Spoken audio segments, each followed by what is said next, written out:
All right, welcome everybody. Thanks for joining us. If you please stand and repeat the Pledge of Allegiance after me.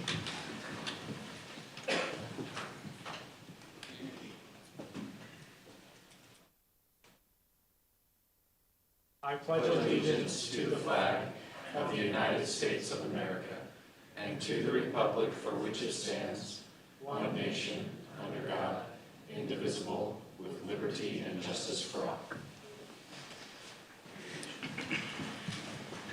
Thank you. Rory, when you're ready, will you call roll? Yes. Councilmember Robinson. Here. Gettle. Here. Brown. Here. Sperry. Here. And Glover. Here. Thank you. All right, we're going to hear from Chief Larson for the Unified Fire Authority Department report.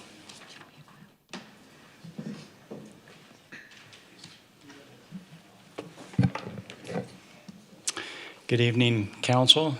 Mr. Mayor, it's a pleasure to be with you. I have a brief report tonight.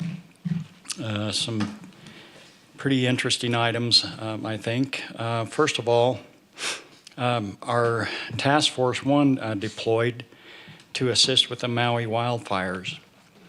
Utah Task Force 1 sent 4 single personnel to help conduct the search for missing persons. 2 were sent from UFA operations, as well as a physician and a Humane Remains canine team. The personnel returned home last week, the last week of August. Utah Task Force 1 is currently focusing on storm activity in the Gulf of Mexico and Atlantic Ocean for possible hurricane response between now and late October. Our recruitment efforts, we had 334 candidates participate in a written test, with the top 101, which were invited to participate in an oral, board, and physical agility test. Of those, 90 have been banded into categories A through F, and we're looking to hire a total of 36 new recruits to start camp early next year. And that's to help replace retirements and promotions that we've had. Strategic plan update. The strategic plan workshop work group recently completed an internal survey of the organization. We solicited feedback on the strengths, weaknesses, and opportunities and challenges facing the UFA.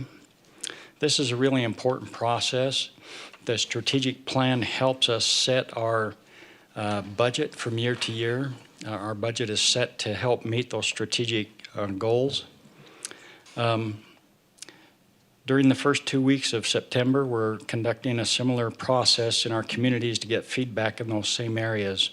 I think the mayor has sent out a notice that this Thursday, 4 to 7, I believe, at Station 125 in the community room. 126. Or I'm sorry, 126, yes, correct.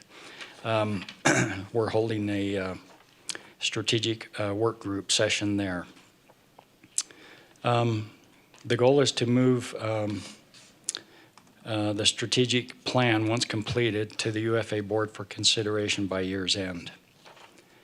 That's my brief report. Are there any questions for me? Okay. Seeing none. Thank you. Thank you, Chief. All right, with that, as we get into the Harvest Days Festival Committee and volunteer recognition, just because we've got some folks in here that I recognize and others that I don't, if you're here for the volunteer recognition, will you just raise your hand? Okay, easy enough.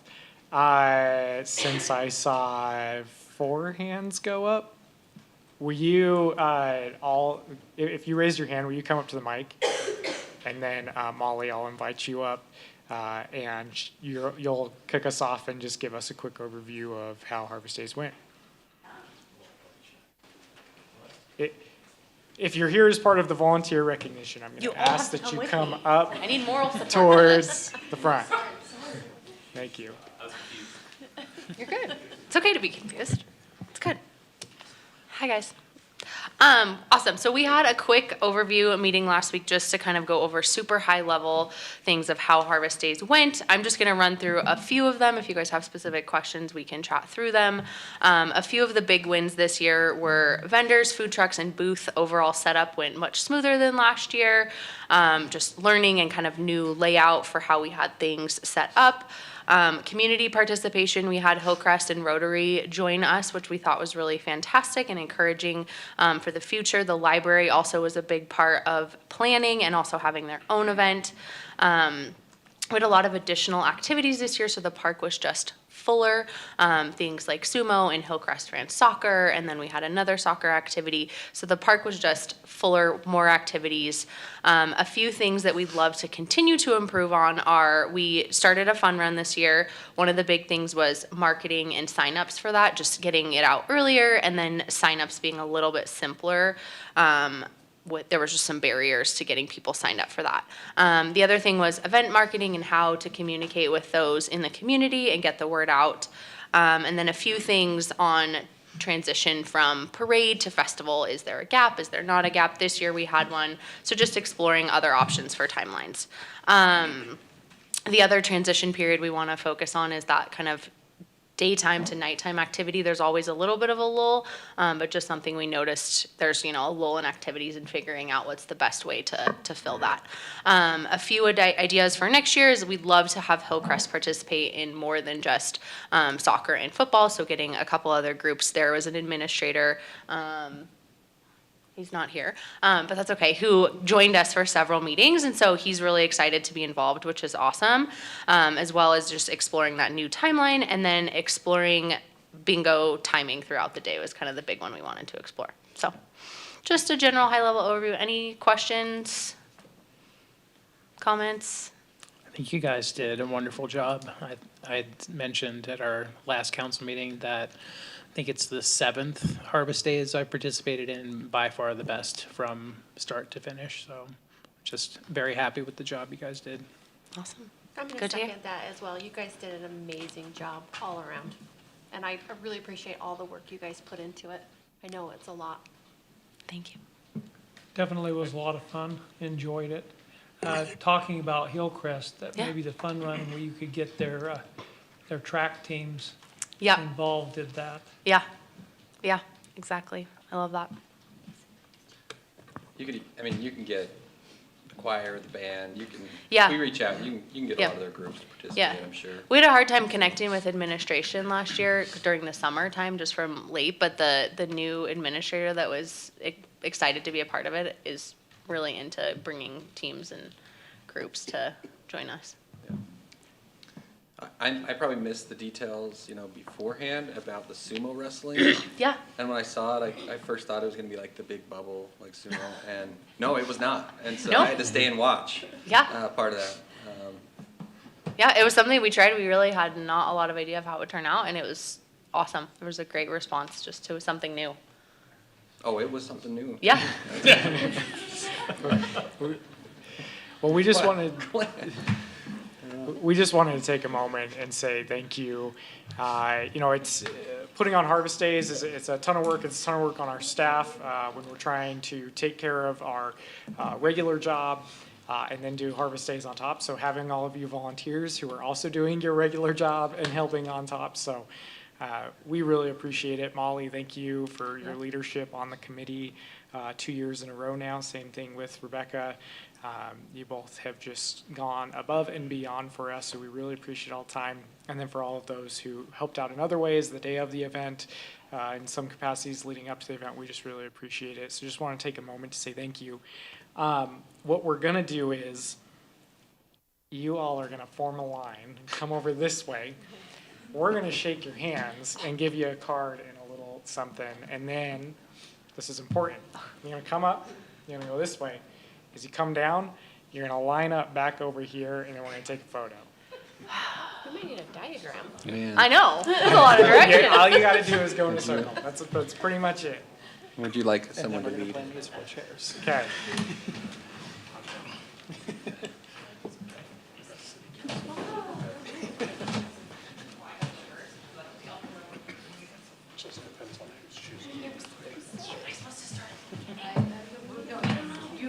Oh, no, we go.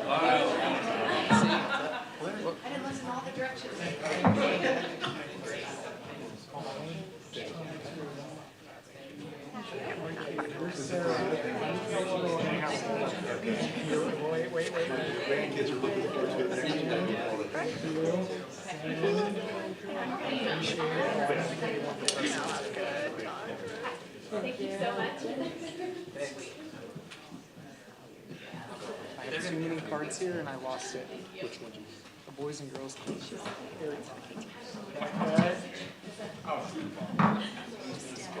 In front of Justin. He'll find you. I am. Thank you. I'm already working on my bingo jokes for next year.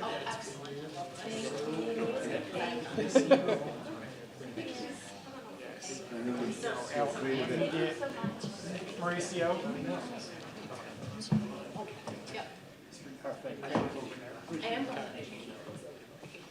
We wearing running clothes.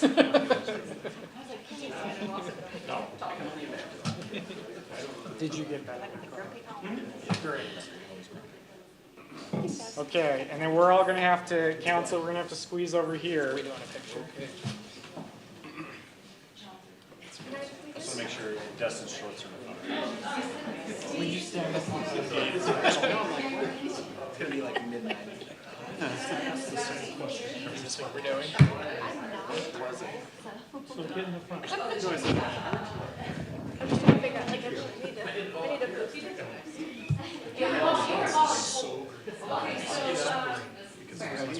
Only if Glenn comes up with me.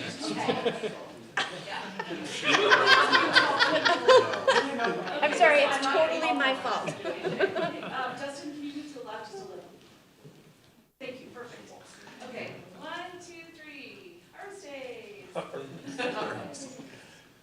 And whoever wants this picture, you can see me and I'll draw it to you. I move to suspend the rules. Thank you, Richard. You're really-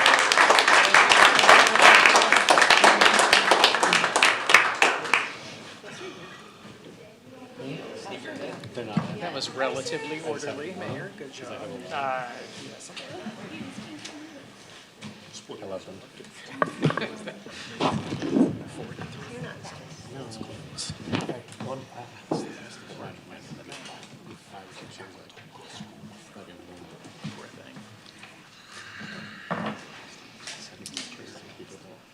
All right.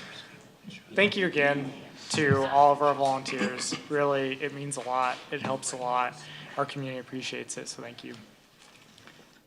Now you can stick around if you want, but you know, no pressure. I'm the cool kid on YouTube, so when you guys are on, you have to like make it entertaining. We're pretty entertaining. We try. If you watch on YouTube after 10 p.m., we get pretty entertaining. All right, we're gonna move. City Council after dark. That's What it is. We're going to move into public comments tonight. Any person wishing to comment on any item not otherwise scheduled for a public hearing on the agenda may address the city council at this point by stepping to the microphone and stating their name for the record. Do we have any public comments? Okay, seeing none. We'll move into reports. For mine, I've got a few things. Just a reminder, on September 15th, we are doing a Main Street walk and talk. So if you've ever wanted to learn more about what we are doing on Main Street, kind of the past, present, and future of Main Street, 5:30 p.m., that's a Friday on September 15th. We'll be starting at Tres Gatos Coffee. We'll have our REA staff there who are the experts on all this, and we'll actually be walking up and down the street to talk about everything we are doing. For the community as well, tomorrow is the Union Middle School grand opening. As a parent with a kid that goes to Union, I'm quite excited that he will not be doing online school anymore. Today was his first day back in person with that. So if you're interested in attending, that's tomorrow at 5 p.m. Lastly, I just want to say I went on a UFA ride-along last 2 Fridays ago already. So I'm looking at Chief Larson as if he was on the ride along with me or something. I don't know why I'm looking at you, Chief, but it was a great experience. You know, I was there it was a Friday evening from 2 p.m. to about 10 p.m., about 8 hours. And it was, I've been joking that I gave them the night off. They told me that anytime they do a ride along, it's the curse that they get a slow night. So it was a fairly slow night, but it was interesting for the calls we did get, just seeing all the different types of scenarios they need to know how to respond to. The way that, we got one call that was just somebody, they were burning their yard waste. By the way, don't burn your yard waste. It's not what you're supposed to do with it. And their neighbor was concerned that they were going to set their yard on fire and it was going to go to their house. And so they called 911 because of that. And we showed up, and, it was great with just the captain on that crew, both with force, but with understanding, saying, hey, here's why you shouldn't be doing this. Let me work with you to make this safe. And then politely but forcefully told them, don't do this. And so it was great to see them work through that. And luckily in this instance, this resident was really just, I had no idea I shouldn't be doing this. That makes sense what you're saying. And kind of and listened to them and adjusted what they were doing. So it was great just to see everything they have to work with. The other thing I'll add is that I've signed up for the Community Police Academy. Last week was their first one where we went and toured the Salt Lake County Jail. It was fascinating, eye-opening, and not a place I ever want to be. That's kind of how it was. But so excited for that. It's 2.5 months long, I think. Every Tuesday. So actually, they're at the gun range right now. I'm missing the gun range as we speak. I know, running a city council meeting instead. It's probably safer that way. So that's it for me. With that, we'll move to Councilmember Robinson. Thank you, Mayor. I wanted to say thank you to city staff for continuing to plan such great events on Main Street, and to make sure that everybody was aware that the trick or treat on Main is scheduled for Saturday, October 28th, 12 p.m. to 5 p.m. So I hope to see everybody there. And that's all I have. Thank you. Thank you. Councilmember Glover. The only thing I have this evening is I've been getting all kinds of complaints about the homeless on 7200 South. So hopefully staff and us, we can come up with ways to help that situation. I've had more complaints in the last 2 weeks than I've had in 5 years. So it's becoming a problem. Not that it wasn't already, but before I said it was an opportunity to help, but now it's becoming a real problem. That's it. Thank you. Councilmember Gettle. Thanks, Mayor. I just wanted to share the news with everyone in case you hadn't heard, but Clark Phelps, who we honored just last month in our Hall of Honors, passed away over the weekend.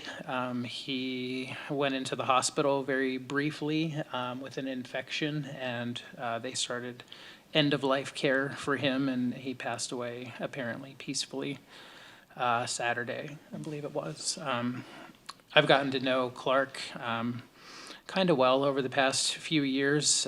He has been homebound for quite a bit. So a lot of his communication was done via social media, text messaging.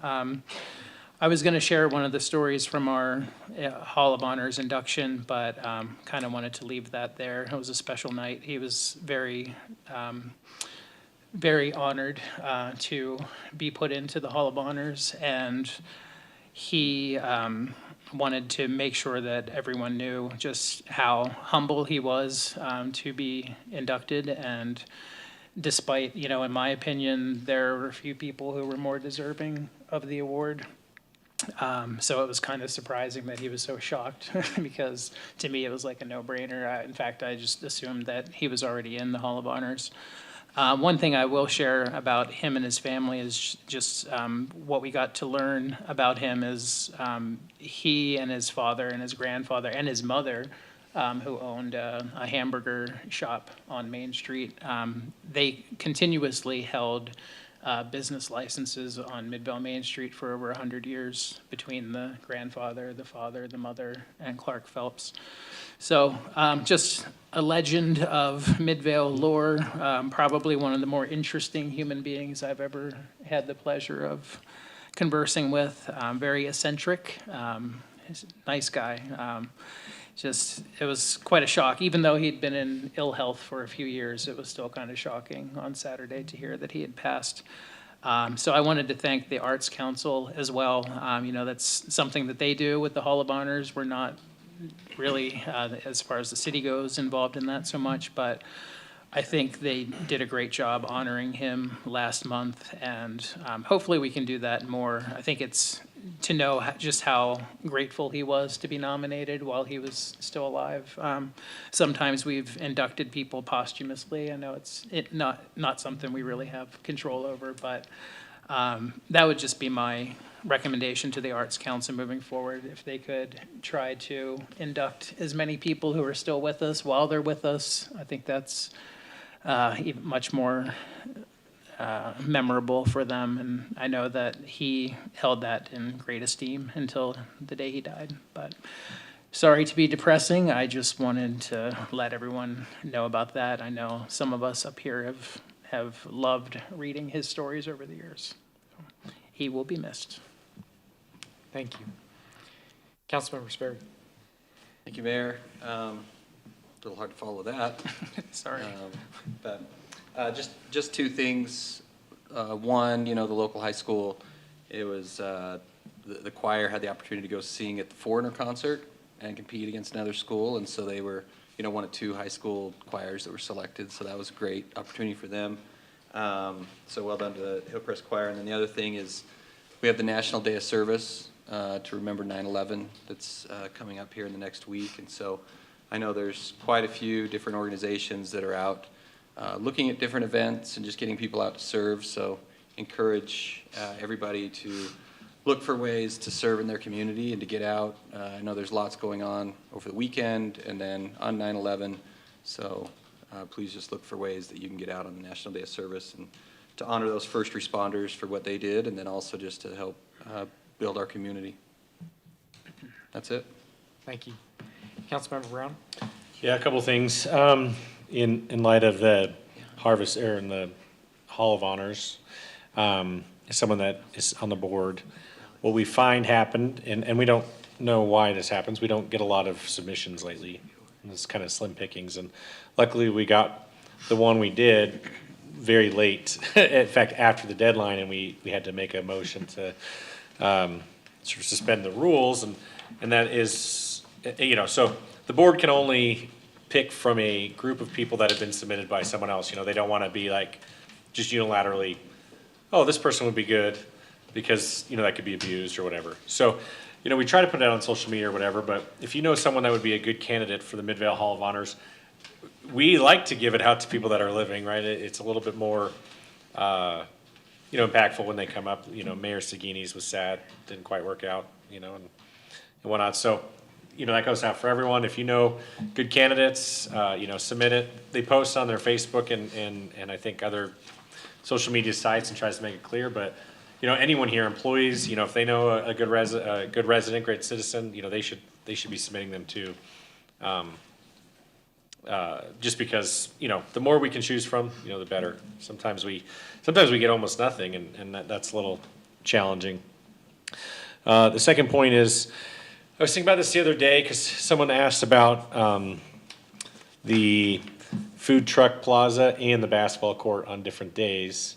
And when we have these topics that, elicit a lot of emotion, the food trucks for some reason do, the basketball court, we've twice have approved a building on that property, and they haven't happened yet. I'm not saying they won't happen, but when you have this long of a tail, when the ground breaks for either, we're probably going to have people upset again, like it's a third time for the basketball court, because people will remember, right? Like, hey, oh, now I'm losing this basketball court, or when we finally break ground on the plaza for the food trucks.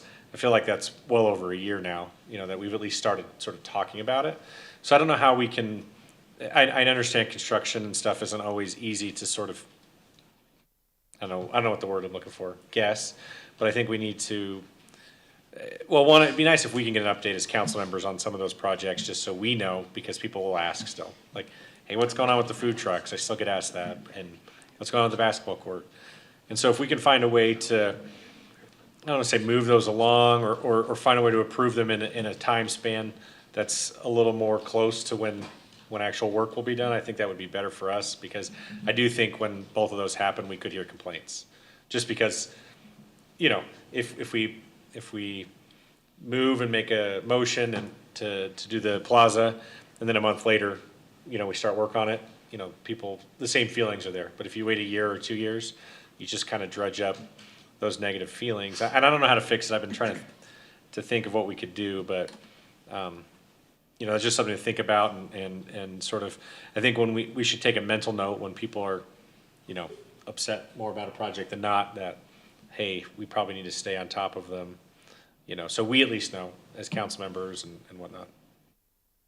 That's all I have. Okay, thank you. Really quickly, Matt is excused for tonight, so we have our assistant city manager, Nate. If you've got anything, Nate, you're up. I didn't have anything, but now I feel like I should give an update on where we are on all of those items. But we are working on them. They do take some time. A lot of times we bring those things in a concept form. Yeah. And then we have to go through the design process, several different iterations of putting contracts in place, putting RFPs out, things like that. So the plaza is at the stage where we're going to put an RFP out to get it's 100% design with the architects that were selected. The basketball court, 2 weeks from now, we'll be bringing back the final contracts with that. They already started putting up construction fences, which we told them, stop doing construction fences until we sign the final contract. Okay. That's ready to move on that. Several other things on Main Street. The lighting contract that you heard about just 2 meetings ago, in terms of the lighting design, we're going to put that contract out. That one needs to get moving because there's some significant money from the county that is coming into that with the grants that need to be spent by April.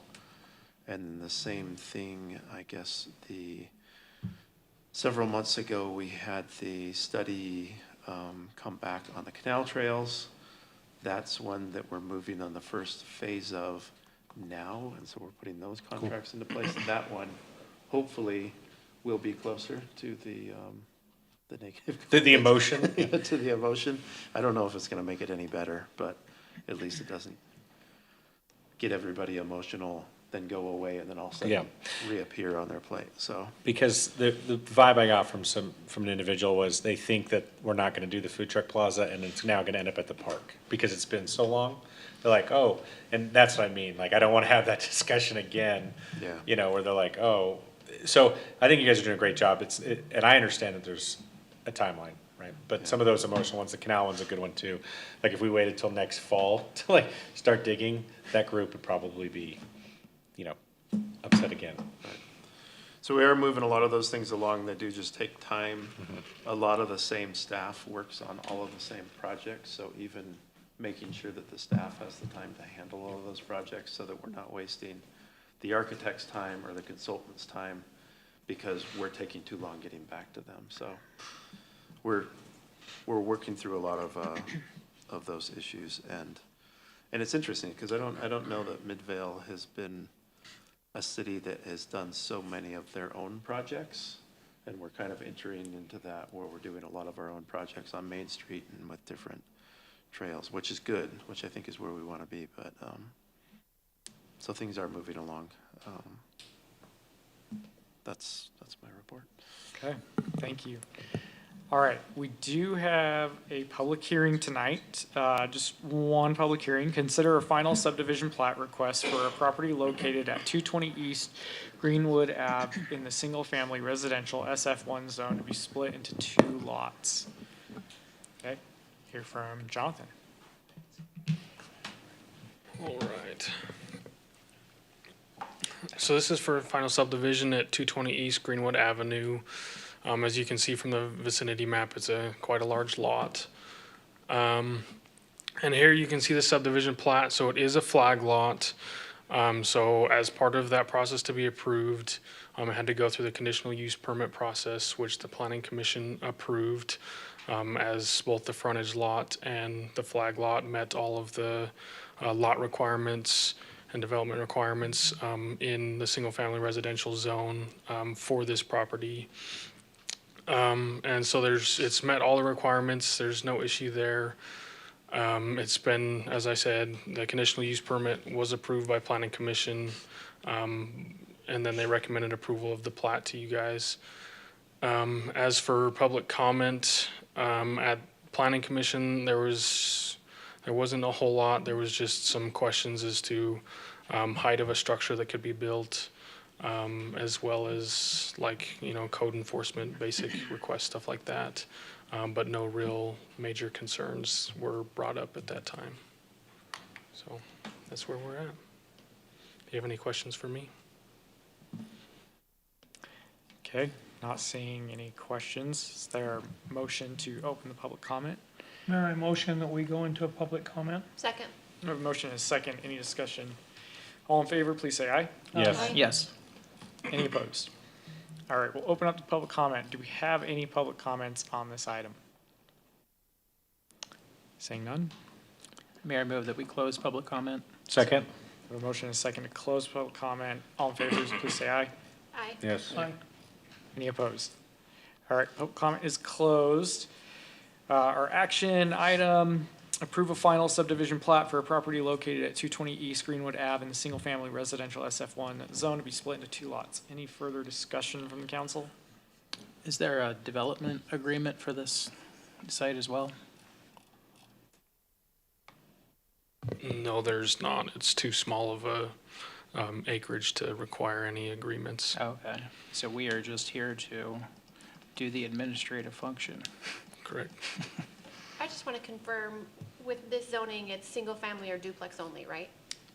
In this area, it doesn't allow for a duplex, so it's only single family. Okay, thank you. Yep. Any other questions or discussion? Okay, I'd entertain a motion.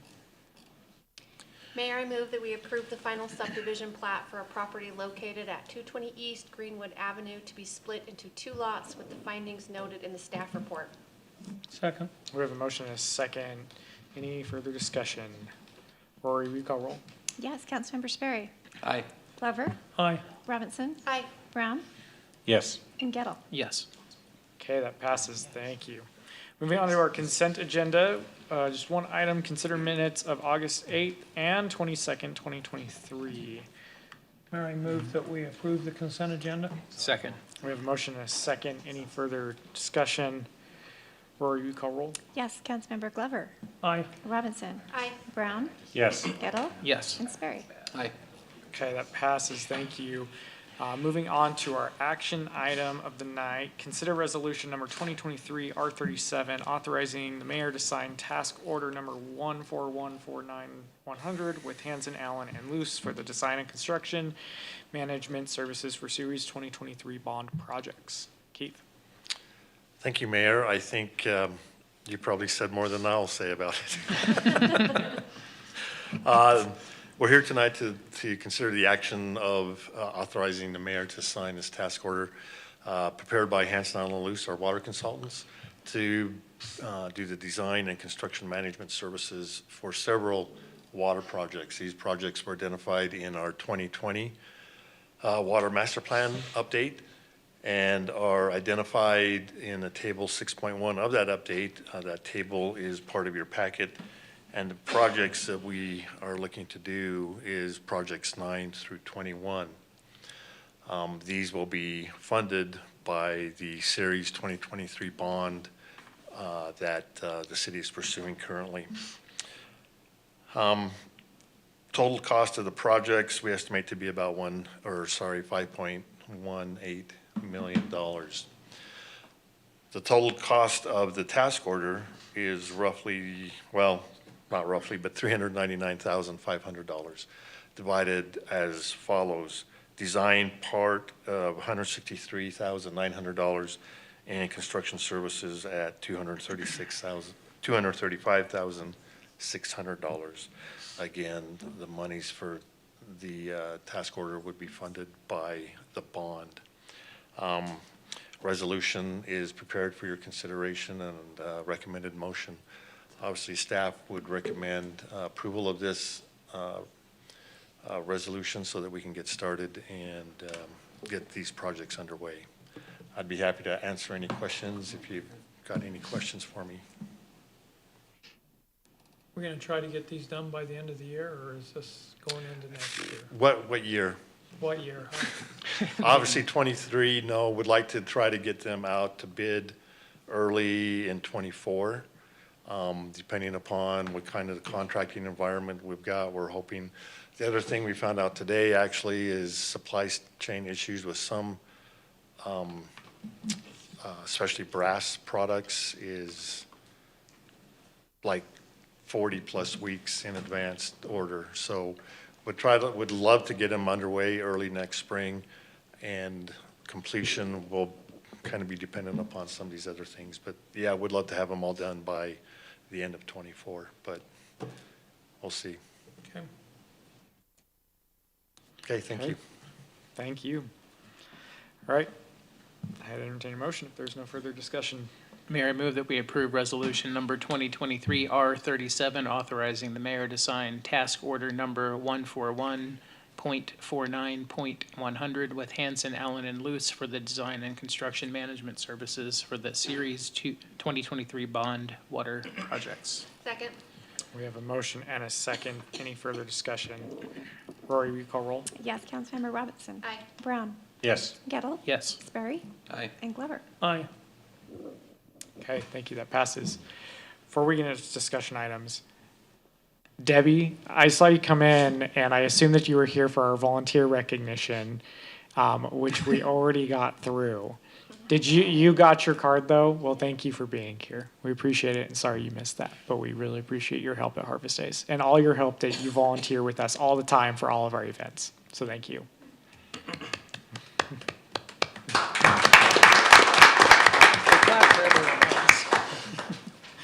All right, our first discussion item, discussion of an ordinance to prohibit the negligent discharge of fireworks. Aaron.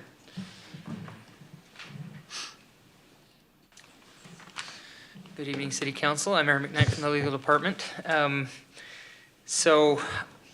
here to discuss with you and kind of feel out whether or not you want to go forward with a proposed ordinance that regulates the negligent discharge of fireworks.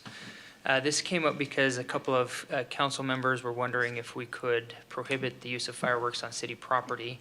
And the short answer to that is no.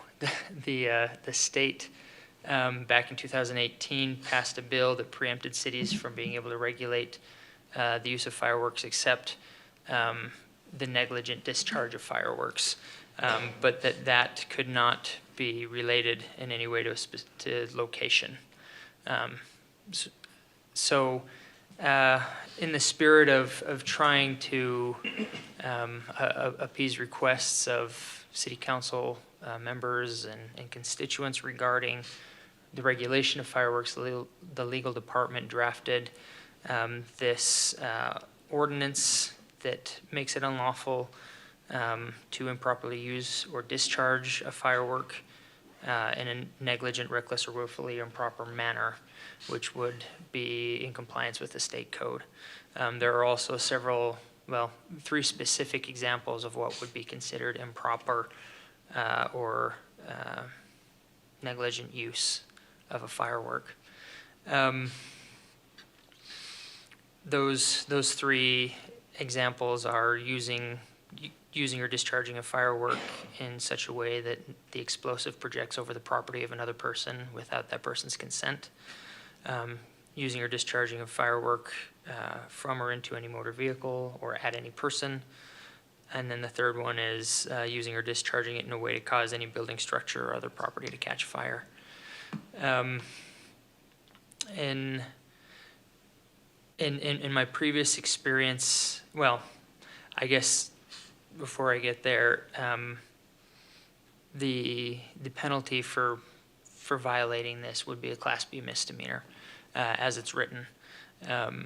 That's on par with things like possession of drug paraphernalia, assault, dog attacking a person, and several other of our city ordinances. The reason for that level is that that would allow our prosecutors to have as much leverage as possible to have a judge order restitution and have that restitution order enforced in the case that someone negligently discharges a firework and starts a fire and destroys someone else's property. We anticipate, in my experience as a prosecutor, I would anticipate that most cases involving this statute or this ordinance would come to our prosecutor in a situation where something has caught on fire due to the negligent use of fireworks. Although obviously there are scenarios in which that may not be the case. And any negligent or reckless use of fireworks could be prosecuted in that way. So I guess at this point, do you have any questions for me about the ordinance? Matt, is there a way I could plug in my computer and show them? There it is. Do you want questions now, or are you showing us something? I was just pulling up the ordinance so they can be in front of you during questions. Do I need to extend my screen or?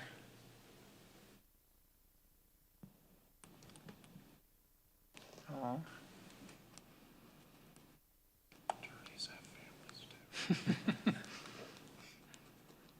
I get it, Aaron. You're just trying to show off your family. It's fine. Yeah. Best kids ever. What do they think about fireworks?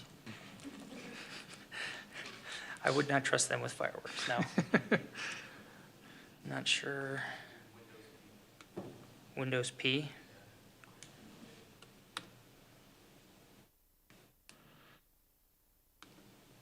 There we go. Thank you. Okay. So again, here's the proposed ordinance, and then, yeah, what questions or concerns do you have about this? I guess my question is how is this any different than what we're doing right now? I mean, it's got to be against the law if you start a building on fire. So I'm just asking the question as a prosecutor, is this helping the prosecutor, or do we already have laws on the books that will take care of all this? Yeah, so arson, obviously, the intentional lighting of a building on fire is against the law. I believe reckless burning is also against the law. But this helps a prosecutor in that it explicitly lists lighting something on fire with a firework as a negligent or improper act. And so prosecutors have different levels of intent that they have to prove in court, and the highest, again, so your arson is I intended or I knew that I was going to start that building on fire. Reckless burning is the next lowest, but then you have gross criminal negligence, which is basically on par with gross negligence. And then you have what we have written, which is just simple negligence, which does make it easier for a prosecutor to obtain a conviction. I mean, if that's the case, then I'm fine with it. But it just seems like we just have a law that's covering another law. Well, and in full disclosure, there is in the state, in the bill that was passed in 2018, they did include a civil provision where it's unlawful to negligently start someone's property on fire with fireworks. In that scenario, however, it's not a criminal case that would come, it would be a civil case. So if my neighbor started my house on fire with their fireworks, I would have to sue them. Whereas with this, a prosecutor could prosecute that person, and then the judge could order that monetary restitution with the case. So it can help victims from having to hire their own lawyers and start their own case. My biggest concern, I agree, if it helps you guys, that's great. I don't know if any other council members brought this to your attention or city manager's attention, but the complaints that I received after Harvest Days were from folks who lived near Midvale City Park, who, their houses are on the periphery of the park, and there were just fireworks being shot, near their homes, not necessarily on them or over them. But, it seemed pretty logical to me that we could prohibit fireworks from being lit on city property, since it's property owned by the city. It's not, to me, it just doesn't seem much different than, if I go onto my neighbor's property and say, well, hey, I'm lighting fire, I have the right to light these fireworks. You can't do that on your neighbor's property. Why could you do it on city property? But, the state, in their infinite wisdom, if they have prohibited us from being able to protect our own property and the liability that would occur, that, obviously if someone shoots fireworks from Midvale City Hall in the parking lot and it goes over into those townhomes and lights that home on fire, they're going to try to sue the city.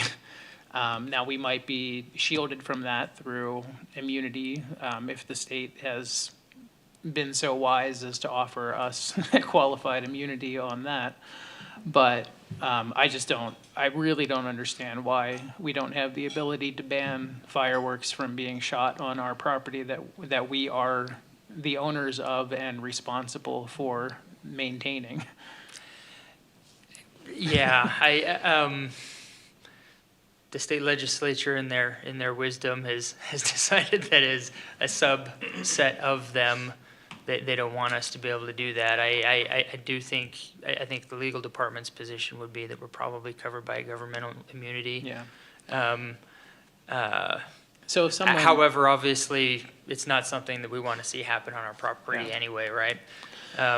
But I'm one of the more surprising supporters of fireworks. I love fireworks, and I do think that if we give people the opportunity to set them off a couple of times a year, that's great. But again, as you mentioned, that doesn't give anyone the right to shoot fireworks into someone's living room and set their house on fire. So if this helps us in those cases, and it's not just some, fantasy. We had the Chelsea apartments a few years ago that were very likely damaged by a firework incident, I think in 2017. So it happens. Maybe this would have helped with that investigation at that time. I don't necessarily think it addresses the problems that were specifically related to us as council members. But if we can say we did something to at least help that, I would assume that, if someone set off a firework at Midvale City Park and it hit someone's house, we could at least say, well, thank goodness we passed this new ordinance, because that's going to help the prosecution of this event. Without being able to tell the homeowner, oh, sorry, we couldn't ban it. Yes, it could, yeah. I had actually the exact case when I was at Orem City prosecuting, where someone was lighting aerials and it tipped over and shot into their neighbor's living room and blew up in the house. And it was harder to prosecute that under the reckless burning standard than it would have been had there been a valid fireworks standard saying, hey, you can't use your fireworks in such a way that negligently starts someone's house on fire. My last concern, and then I'll let anyone else talk if they want to, but I also don't want to go too far the other way and then make it so that with this ordinance, people are either hesitant or just won't set off fireworks because now they're concerned about, a law that didn't really exist before, that makes it just a little bit scarier of a proposition to light fireworks. Yes, it does increase criminal liability for the use of fireworks. Again, it does require the failure to exercise the degree of care that a reasonable and prudent person would use under similar circumstances. So hopefully, you know, that would help people realize if I'm being reasonably prudent and careful that, that I'm okay. But it could have a chilling effect to the extent that people know about it. Because once they go up in the air, if you're shooting aerial fireworks, there's no telling where it may or may not go at that point. So you're kind of, you know, unless you're lucky and it goes straight up and straight back down, you know, it's probably going to touch someone else's property at some point in time.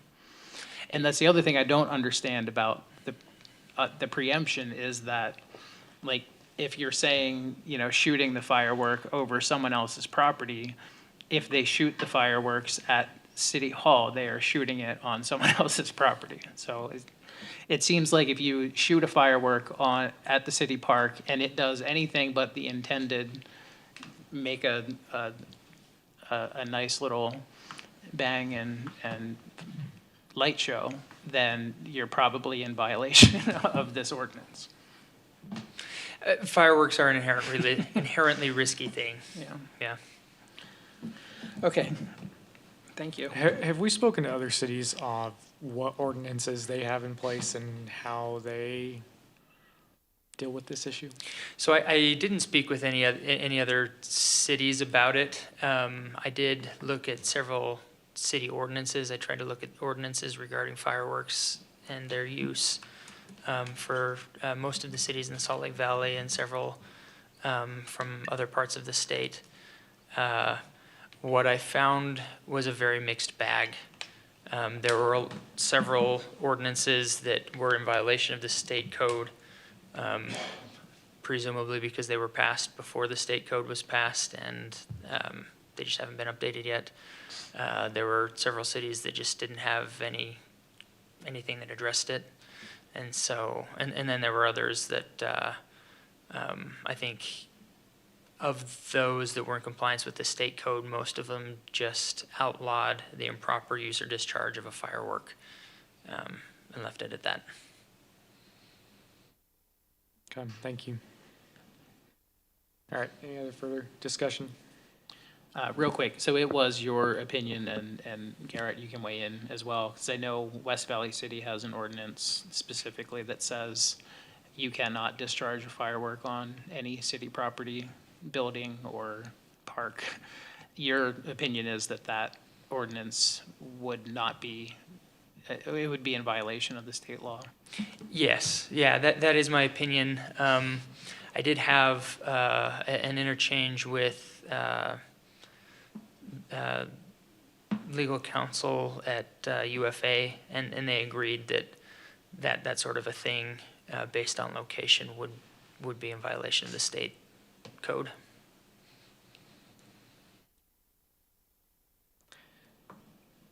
All right, thank you, Aaron. So I guess that sounded like a dismissal, but I did want to ask what, now that we've had some discussion about it, what's everybody's feeling on going forward with this? Because ultimately we're looking to do what you want. If it helps you guys in legal, then I say that we should go forward with it. I haven't heard anybody against it, so to me Okay. it seems like moving forward is supported. Great, thank you. Thank you. All right, discuss use of development agreements. Garrett.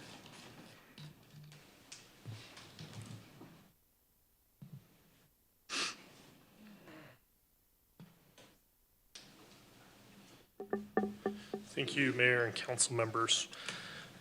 So Aaron has done a fantastic job on the firework issue. I think as he noted, there's a lot of cities who aren't even possibly aware that this changed in 2018. And this is one of the fun effects of when we have several hundred bills every year go through the state legislature.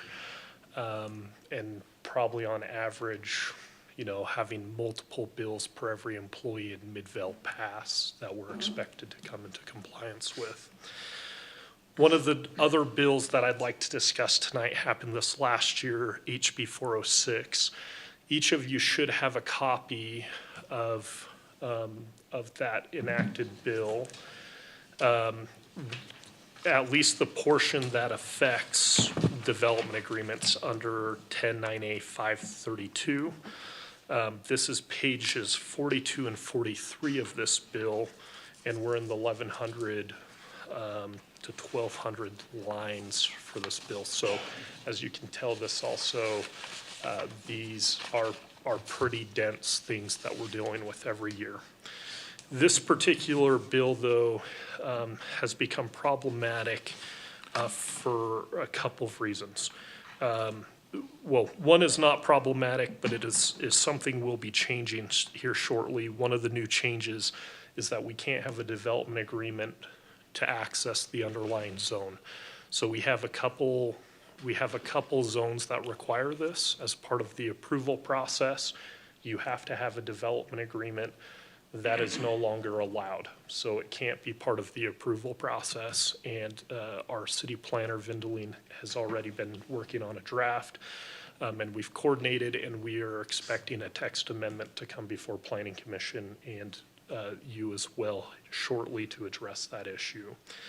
The issue that I want to talk about tonight is in subsection C of, so 2C of that 109A 532, it has included new language that says that if a development agreement restricts an applicant's rights under clearly established state law, the municipality shall disclose in writing to the applicant the rights of the applicant that the development agreement restricts. And then if a municipality fails to disclose those rights, any provision that's affected is voided within that development agreement. So the two main problems that we're having, at least in talking to other city attorneys, since development agreements are not permitted for you to get to the underlying zone, and as you well know, most of our development agreements are associated with a rezone project, it is unclear to the large majority. I've yet to meet a city attorney who can tell me what that means. So what rights are we telling the developer? Are we telling them the rights that they were entitled to before the rezone, which is essentially you're not entitled to do this project because it only works with the rezone? Or are we telling them the rights they would be entitled to if we didn't have the development, but also probably rights they would never acquire because we would not be interested in doing the rezone, if that makes sense? So because of the vagueness of what those clearly established rights are, it's very difficult for any of us to know what we're supposed to be telling people in their development agreements. And on top of that, it is not clear what clearly established law is. Is clearly established only statutory law? Or are we needing to be case law experts that we need to know every Utah State Supreme Court decision, every single Utah Court of Appeals decision as it affects land use? This isn't a defined term of what clearly established law is. And so this becomes even more complicated now because the entire burden of getting this right is on us, the municipality. If we mess it up and a judge agrees with the developer that we didn't include something, that we misstated something, whatever it might be, we lose. So we lose the benefit of whatever that deal is that we had negotiated. And again, a deal that we probably otherwise wouldn't have agreed to had it not been for the development agreement. Without that assurance that if we make this rezone, if we do whatever change is being requested, we're going to be guaranteed a certain project that we all agree is for the betterment of the city. In addition to that, since attorneys are often used, and especially in our case, in our cities, our legal department is involved in the drafting of these development agreements. It also puts the attorneys in a very difficult ethical position. Attorneys aren't allowed to give legal advice to non-clients. They're not allowed to communicate with people who are represented, and they have certain obligations if someone isn't represented to make sure that they understand that relationship. In this particular case, because it puts the obligation on the city, it means that it also puts the obligation on our legal department to disclose these things, which, as in the plain language of the statute, are clearly defined legal rights. So we're being put in a position in which we're being forced to provide potentially legal advice and hope that this person understands we represent an interest that is counter to yours, right? My interest is in protecting the city and making sure that the city council gets the deal that they're asking for. My purpose is not to represent the developer's interest in helping them get the deal that they want. So for these reasons, we're in a bit of a difficult predicament for the near future. We hope there will be some sort of legislative change this upcoming spring to remove this, because it's kind of an impossible position for municipalities to be in. Our request at this time would essentially be that as rezone applications come in, for the city council to essentially treat development agreements as a last resort. I can't promise you that we will be able to perfectly adhere to this, because there are just too many questions we don't have answers to. And so I can't promise you a successful development agreement right now. I can't promise you that you'll get the deal that you're seeking. And so it's for those reasons that I'm asking you to exercise caution, that if you see a project that you like, and as a rezone application comes in, to consider it just based on the merits of the property itself. Does this property, are you okay with whatever project may come, even if it doesn't match the concept plan? When you look at the use table for that zone, are you okay with anything from, like, let's say a commercial zone, anything from a car wash to dog daycare, to a restaurant, to a medical office building, and anything in between? Are you okay with that outcome? And if you are, then probably approve that rezone application without a development agreement. If you aren't, then just be aware that the development agreement should be probably saved for something that you really want to see happen, and you're willing to take the risk that it may fall apart. Are there any questions or anything I can answer for you? I mean, I think that would, I get why the state is doing this, but I think it'll have a chilling effect, because I think there's projects we might not have approved, right? Because we've hammered that. Like, we're not approving this without that development agreement, right? Where we've said it like, because the zoning says this, you're saying this, we want to make sure, you're doing that. So it's going to slow, I would wager in a lot of cities, it would slow development down, opposed to, in their mind, probably speed it up where, Yeah. Exactly. It's like, I look at it and say that I'm now gonna look at the worst scenario that absolutely could happen, instead of looking at the project they brought Yeah. before me.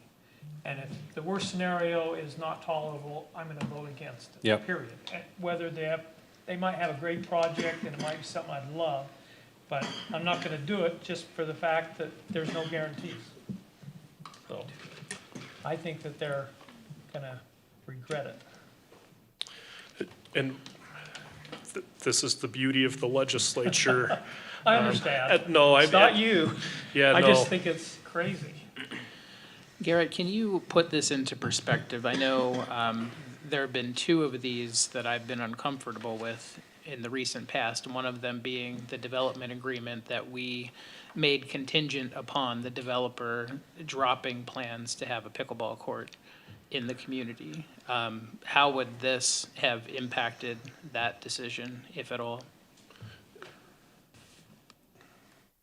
So that was a decision to amend an existing development agreement, and that would likely be grandfathered in. But if that were to come up next year? That would be up to you. I mean, essentially, like I said, if you see a project that you don't like that is requiring you to exercise your legislative powers, typically in the fashion of a rezone request, that's completely up to you whether or not you would also want to accompany it with a development agreement. But if it's a material thing to you to say, in order for us to do this rezone, we want to see you not do this amenity because of the concerns the neighbors have, and they're willing to agree to that. If we were to enter a development agreement with that developer, I can't promise you, I mean, Aaron and I can put in a lot of language that will sound really great, and will hopefully cover all of our bases, but if a judge disagrees with us, that part may come out, and they may be able to install a pickleball court even if you don't want it. And even if that was a material requirement for you to pass the rezone request. So it would be unwise in the future for us to do the same thing that we did with that development agreement? In your opinion? It's a matter of perspective. Well, So I'm just if we saying- didn't want the pickleball court, that one's a weird one, because it's, what we would have said is no, if we didn't like it, right? And then they couldn't have built the homes on that phase, right? Because it was a new phase, and if there was enough people that were like, well, it has to be the pickleball court, or, no pickleball court, we don't know, and they wouldn't have built homes. But it was a rezone too. We did the rezone. Right, but it was and just then- it was just probably like 15 homes, right? It was just a phase in Yeah. it. I'm still trying to understand though, I didn't think that we should have done that at that time. That was my opinion. It wasn't shared by a majority of the council. But are you saying in the future that it would be, you won't say unwise, I get that. But would you advise us to not have that type of discussion with the developer and the community? What I'm saying is, do not, if you think that this is a guaranteed protection for you, the community members, or the developer, the answer is no. So I can't promise any outcome. If they find a problem with the agreement, that they feel like this 1976 Supreme Court case that addresses pickleball courts in their infancy somehow applies in this particular case, and we didn't specifically call that out, that provision of the deal will be voided, and they'll be allowed to do whatever they want. Okay. As long as it's permitted under the underlying zone. So I probably won't lose sleep over pickleball courts, but knowing some of the history with some of the rezone applications that have come through our city, with the fact that a lot of our opportunity zones border against stability areas where we have single-family homes or long-standing neighborhoods, businesses that have been a big part of our community.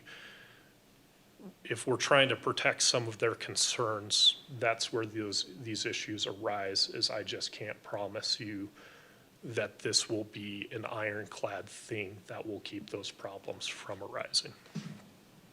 Okay, thank you. Any other questions I can answer?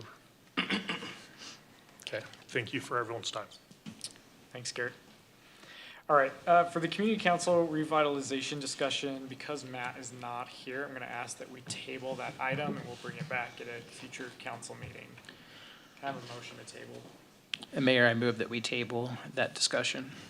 Second. A motion and a second, any discussion? All in favor, please say aye. Aye. Yes. Any opposed? All right, the items tabled, we'll move on to our last item of the night, discuss draft argument in support of recreation bond. Hear from Nate. Nate's had all day to prepare for this since it was supposed to be Matt doing this, so good luck. Didn't have any meetings or anything today, I just worked on this. No, I've, Matt, the mayor, and I, and lots of staff have been working on the bond, and working with the Wilkinson Ferrari consultants that we have. And so, yes, very familiar with this. Within the staff report that was prepared, again, this is related to the upcoming GEO bond for $11.2 million for the recreation center and the active transportation improvements. Within here is a very concise and good outline of the timeline going forward.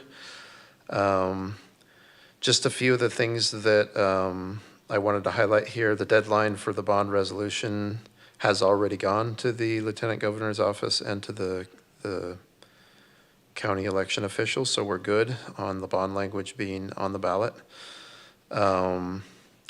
What we're dealing with here is by September 22nd, the deadline for preparing an argument for or against the bond, submitted to the election officer.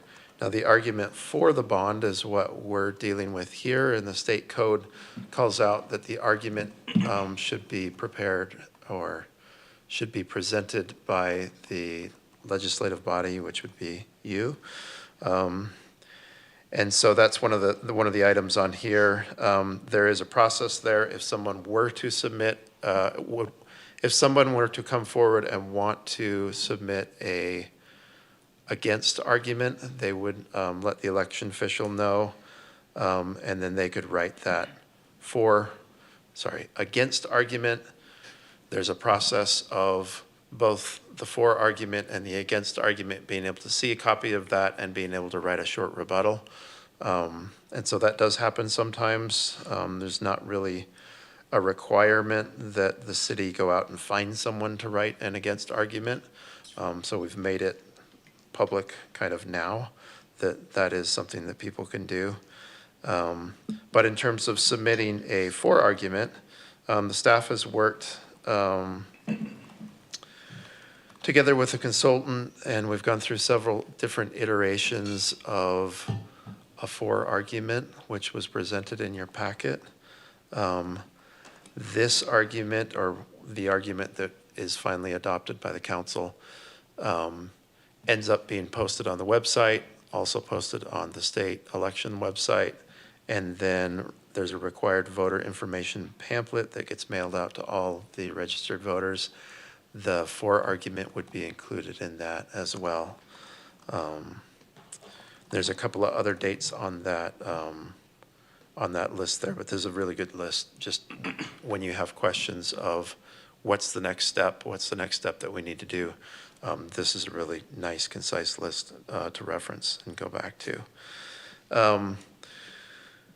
As you've been told, with a GEO bond, once you've passed a resolution putting the bond on the ballot, which you've already done, then as a council and as a representative of the city, you're supposed to be neutral on that. And you've been given instructions on how to do that. This for argument is the one exception to that, where all of a sudden you're allowed and actually required to write an argument of why are you wanting to do this. So it is it feels a little contrary to what you've been told, but this is sort of the chance to say why we want to do it. Say things like, we encourage you to vote for the bond and vote yes, and all of that can be included in the for argument. The first question is, the way that these arguments go, it needs to be approved and presented by the legislative body. That doesn't necessarily mean that you need to write it. Sometimes a council will say, we want this nonprofit group to write it, or we want a certain person to write it. And so that's kind of still being approved and presented by the council, but they've asked someone to put that together. In the case of this bond, staff, and as we looked through it, there wasn't really a clear who that is, and so this can also be just presented by the council and the mayor. So the way that this is written now is really coming from the council and the mayor presenting an argument collectively on why they're in favor of, or why they're encouraging people to vote for the bond. So the first question I have is that how you want the message to come? Do you see this as, is that the right way? Is the way that staff is presenting it the way that the council would like to see it? Would you like to see it come from the council and the mayor as a collective statement?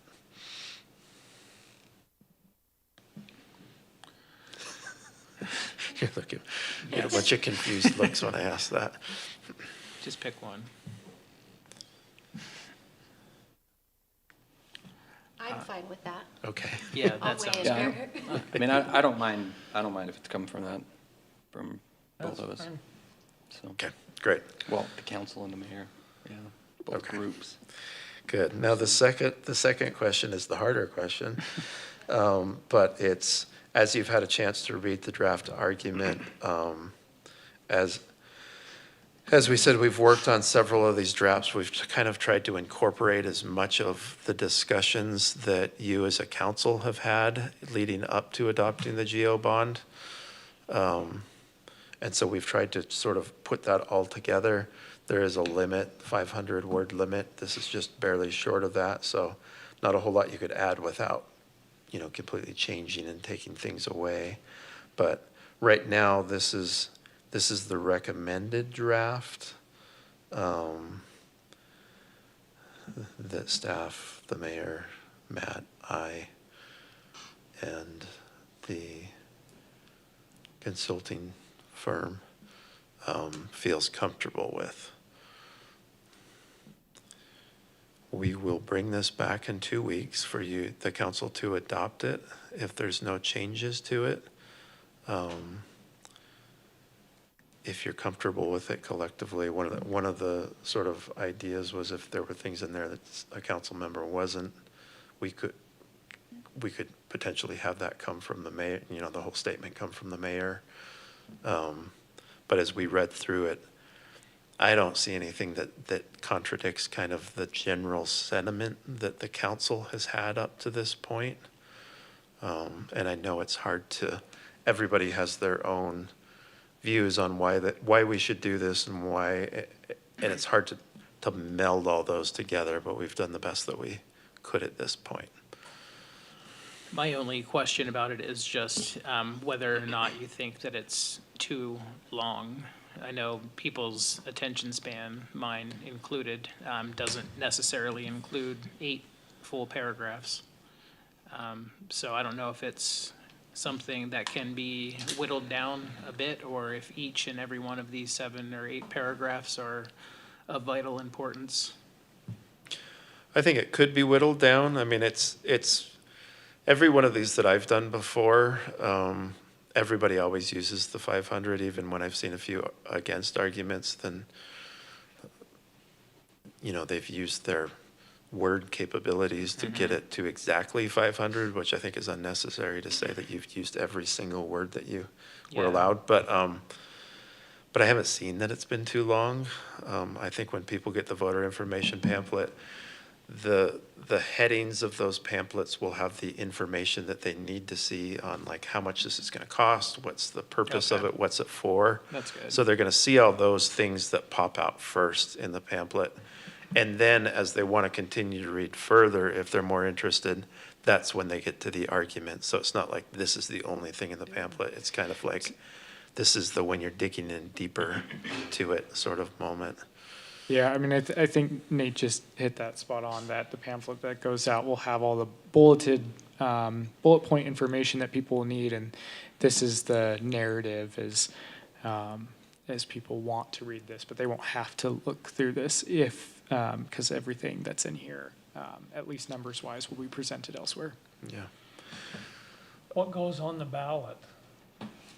The, The explanation or anything? or- what goes on the ballot is going to be the ballot question, and then right under that, the cost, where you have the cost per property tax,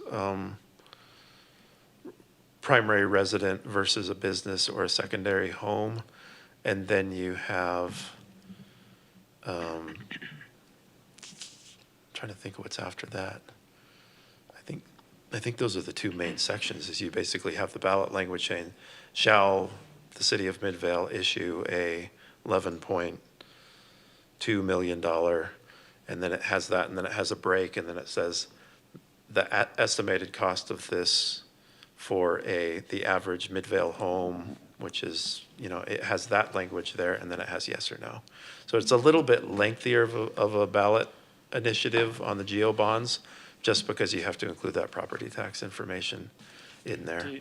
I found that it's 3 paragraphs worth, according to last we had from Okay. Wilkinson Ferrari. But that's basically what it is, what I described, right? There's very, very little that you can alter on that. You can say the purpose of the bond, which we've done for the recreation. Nate can correct me if I'm wrong, but I think in the July 18th meeting, that the ballot language was approved by the council in Yeah. your resolution. Yeah. So in the minutes for that meeting, it should have pretty accurate language what'll appear on the ballot. Yeah, the language was adopted exactly as it'll appear. And in the pamphlet, again, it'll have some headlines, and then it'll say the ballot language that you're voting on, and the exact ballot language will be in that pamphlet as well. Okay, I guess that's what I was asking, because it seems to me that should be in the pamphlet, so Yeah. they know what Yeah. to expect, so. Yeah, and there's actually an order on how you're allowed to put that pamphlet Okay. together with some of that stuff first, so.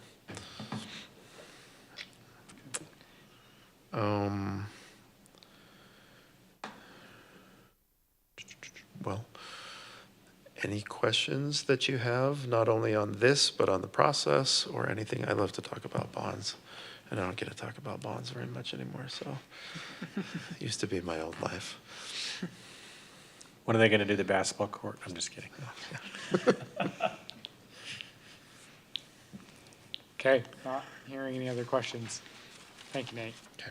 Don't worry, you'll have your chance again to talk about bonds. It'll happen. Okay, we don't have any closed session tonight, so Motion to adjourn? Second. we have a motion and a second. All in favor, please say aye. Yes. Yes. Aye.